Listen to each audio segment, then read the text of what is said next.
Yang terakhir dari saya dalam kesempatan ini, terimalah segala sesuatu, apapun kesulitan saudara dalam hidup ini. Ya, di balik kesulitan inilah saudara bisa merasakan kebaikan Tuhan, dan saudara bisa melihat kesempurnaan Tuhan memberikan kepadamu.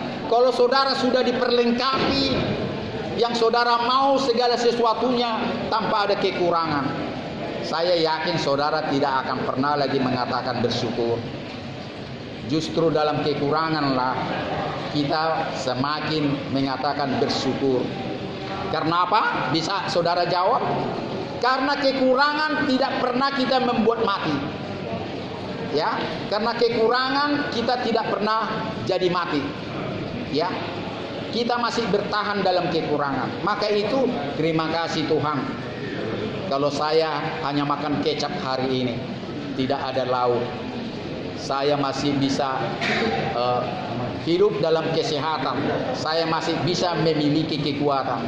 Saya katakan demikian. Saya sering makan hanya kecap. Terkadang saya tidak pegang uang sekalipun. Saya makan pakai kecap itu. Sekalipun harta saya sebetulnya di atas 5M itu ada kalau saya kumpulkan. Tapi kata orang-orang kau gila. Oh tidak. Justru kekurangan itu di situ saya nikmati. Hanya terkadang makan pakai kecap. Saya menikmati kenikmatan makanan itu. Bisa melebihi daripada orang makan dengan lauk yang berlebih-lebihan. Saya tidak mengatakan itu kesengajaan, tidak. Ya memang terkadang saya tidak pegang duit. Saya bersyukur ada kecap di rumah, saya makan. Tidak mengurangi saya makan untuk kenyang, tidak. Tidak saya mengurangi doa saya. Malah semakin saya makan dengan lauk katakan kecap, doa saya semakin kuat. Tuhan, saya bersyukur lewat makanan yang sederhana ini. Aku percaya ini mendatangkan kekuatan bagiku. Dan ini juga bisa mengusir sakit penyakit yang ada dalam tubuhku. Dalam doaku ini, berkati orang-orang yang sama seperti engkau memberkatiku. Berkati mereka yang sulit untuk makan dan minum. Terima kasih Tuhan, amin. Saya mau katakan, kok saya bisa mendoakan orang yang lapar dan haus sedangkan saya makan yang sangat minim. Nah, ini suatu hal yang luar biasa saudaraku. Itu bukan dibikin-bikin. Bukan saya menciptakan, nggak pegang duit sekarang maka saya berakting sama Tuhan. Nggak ada kesengajaan. Ya, itu sering terjadi. Ya memang nggak pegang duit. Ya, kayak yang di samping saya ini profesor, dokter paru. Ya, kalau akhir bulan kayak gini biasa nggak pegang duit lagi karena sudah habis. Beliau hanya mengandalkan pensiun. Tetapi masih bisa mengunjungi saudara. Sekalipun kami naik sepeda motor, bayangkan. Bayangkan dari Sekip sana naik sepeda motor kemarin. Usia 83 tahun.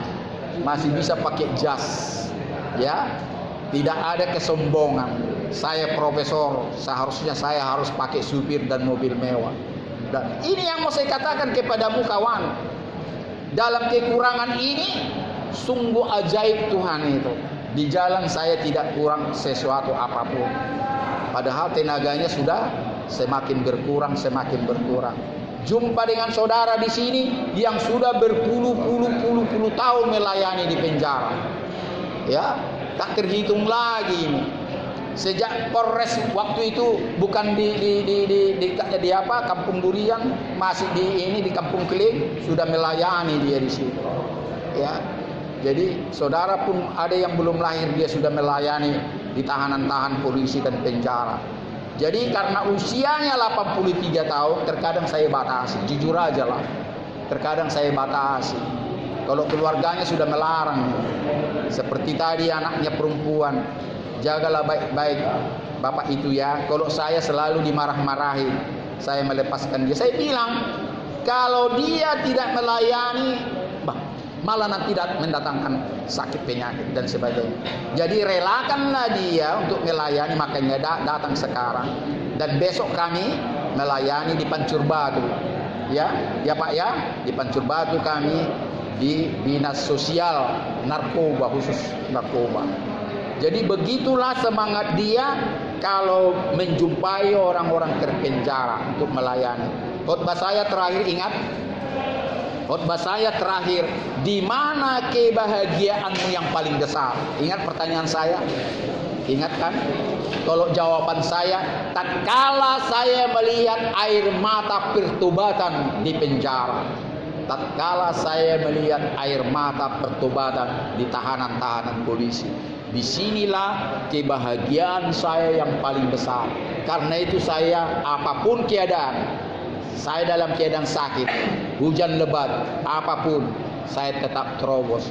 Karena di situ saya mau melihat air matamu kawan. Sekalipun engkau tidak mengeluarkan air mata, saya lihat hatimu yang remuk menjadi utuh sempurna.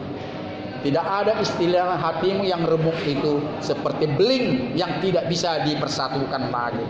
Tetapi Tuhan mempersatukan hatimu sebagaimana adanya, menjadi hati yang utuh, yang bisa memuji Tuhan, yang bisa berglori untuk Tuhan, dan yang nantinya saudara bisa melayani Tuhan. Demikianlah kesempatan yang saya sampaikan renungan khotbah kita pada hari Kamis ini. Terpujilah nama Tuhan. Tepuk tangan dulu buat Tuhan. Terima kasih. Halo.